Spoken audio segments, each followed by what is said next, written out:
अब आप मुझे बताइए, अथ सप्तदशो अध्याय 17वां अध्याय। अब आप मुझे बताइए कि संपूर्ण समाचार सुन लेने पर महादेवी ने क्या किया, उसे ठीक ठीक सुनना चाहता हूँ।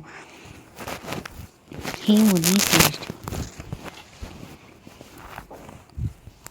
हे मुनि श्रेष्ठ, उसके बाद जो हुआ उसे आप सुनिए। अब मैं संपूर्ण रूप से कह रहा हूँ, सुनिए।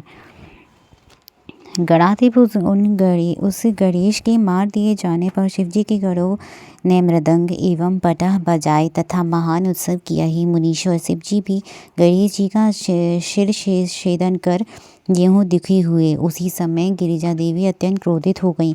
उन्होंने कहा, हाय मैं क्या करूं, कहाँ जाऊं, मुझे बहुत बड़ा दुख उत्पन्न हो गया है। इसके मरने से तो मुझे बड़ा कलेश हुआ। वह दुख किस प्रकार से दूर हो सकता है।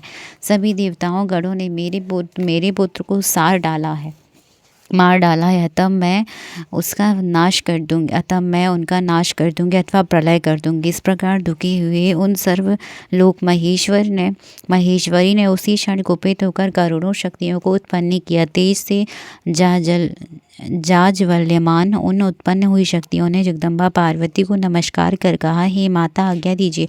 हे मुनीश्वर, यह सुनकर शंभु की शक्ति महामाया प्रकृति ने क्रोध से भरकर उन सभी शक्तियों से कहा। देवी बोली, ही शक्तियों, ही देवियों, तुम सब मेरी आज्ञा से प्रलय कर डालो। इसमें आप सभी को विचार करना नहीं चाहिए। हे सखियों, तुम लोग देवता, ऋषि, यक्ष, राक्षस अपने दूसरे सबको हठपूर्वक खा डालो। तब पार्वती की आज्ञा पाती ही वे सभी शक्तियां क्रोध से भरकर देवता आदि सभी का संहार करने के लिए उद्यत हो गईं। जिस प्रकार अग्नि तृणों का संहार कर देती है, उसी प्रकार वे समस्त शक्तियां भी संहार करने लगी।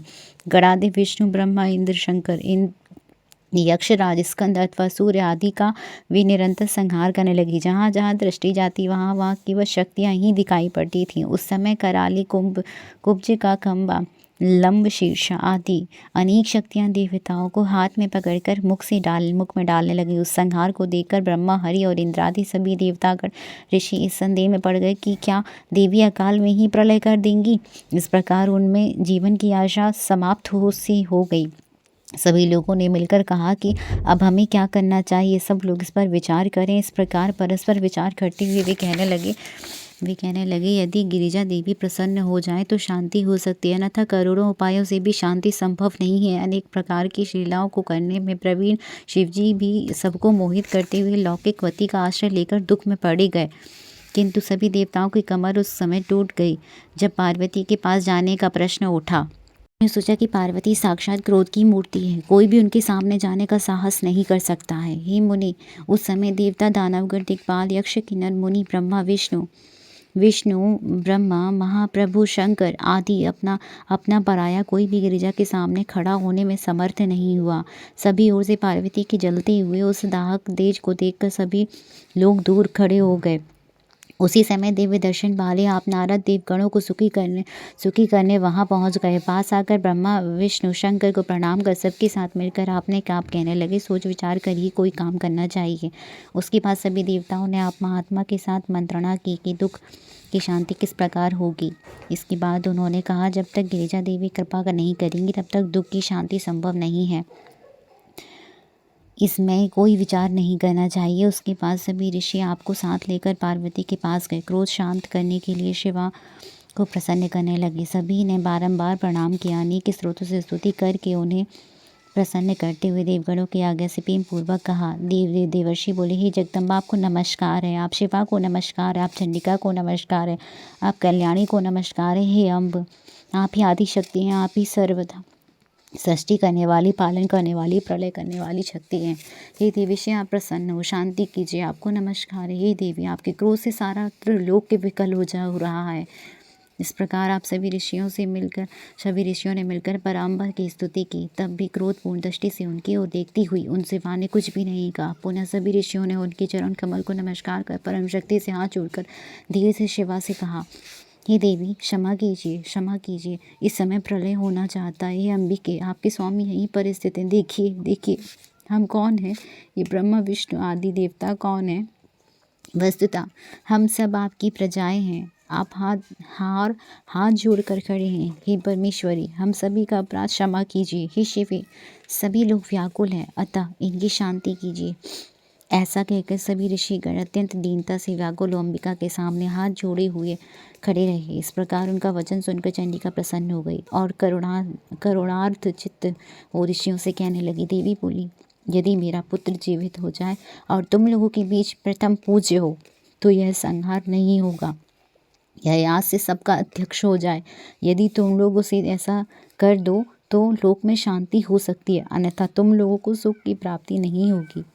भगवती के द्वारा इस प्रकार कहे जाने पर आप सभी ऋषियों ने आग करके देवगणों के समीप जाकर उन देवताओं से सारा वृत्तांत निवेदन किया। तब यह सुनकर दुखित इंद्रादि सभी देवगणों ने हाथ जोड़कर प्रणाम करके शंकर से निवेदित किया। यह सुनकर शिवजी ने भी देवताओं से कहा, हम लोगों को भी वही करना चाहिए जिससे सारा संसार का कल्याण हो। अतः आप लोग उत्तर दिशा की ओर जाइए और सर्वप्रथम जो मिले उसका सिर लाकर इसके धड़ से जोड़ दीजिए। तदंतर शिवजी की आज्ञा पालन करने वाले देवताओं ने ऐसा ही किया। गणेश जी का शरीर लाकर विधि पूर्वक उनका प्रक्षालन करके उनकी पूजा कर वे उत्तर दिशा की ओर चल दिए। वहीं पर उन्हें सर्वप्रथम एक दांत वाला हाथी मिला। तब उसी का सिर लेकर उन्होंने गणेश के शरीर से जोड़ दिया। सिर जोड़कर सभी देवताओं ने ब्रह्मा विष्णु शंकर को प्रणाम करके यह वचन कहा, आपने जैसा कहा था वैसा हमने किया। अब इसके बाद जो कार्य शेष है उसे आपको करना चाहिए। इसके बाद शिव के घर देवता सुखपूर्वक सुशोभित हुए। पुनः शिव जी ने जैसा कहा वैसा ही उन लोगों ने पालन किया। तब ब्रह्मा विष्णु आदि देवगण अपने प्रभु निर्गुण ब्रह्मा ईश्वर शिव को प्रणाम करके उनसे बोले, जिस प्रकार हम महात्मा लोग आप ही तेज से उत्पन्न हुए हैं, उसी प्रकार आपका तेज वेद मंत्रों के प्रभाव से शरीर से प्रकट हो जाए। इस प्रकार उन लोगों ने शिव जी का स्मरण करके मंत्र के द्वारा भी मंत्रित उत्तम जल को गणेश के शरीर पर छिड़का। उस जल के स्पर्श मात्र से ही वह बालक शिव जी की इच्छा से चेतना युक्त हो जीवित हो गया और सोए हुए की भांति उठ गया।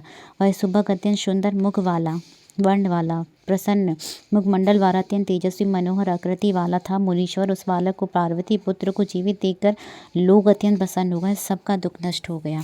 इसके बाद हर्ष से युक्त सभी लोगों ने देवी को उसे दिखाया और अपने पुत्र को जीवित देखकर देवी अत्यंत प्रसन्न हो गई। जय जय श्री महापुराण 70वें अध्याय की जय हो। हर हर महादेव, हर हर महादेव।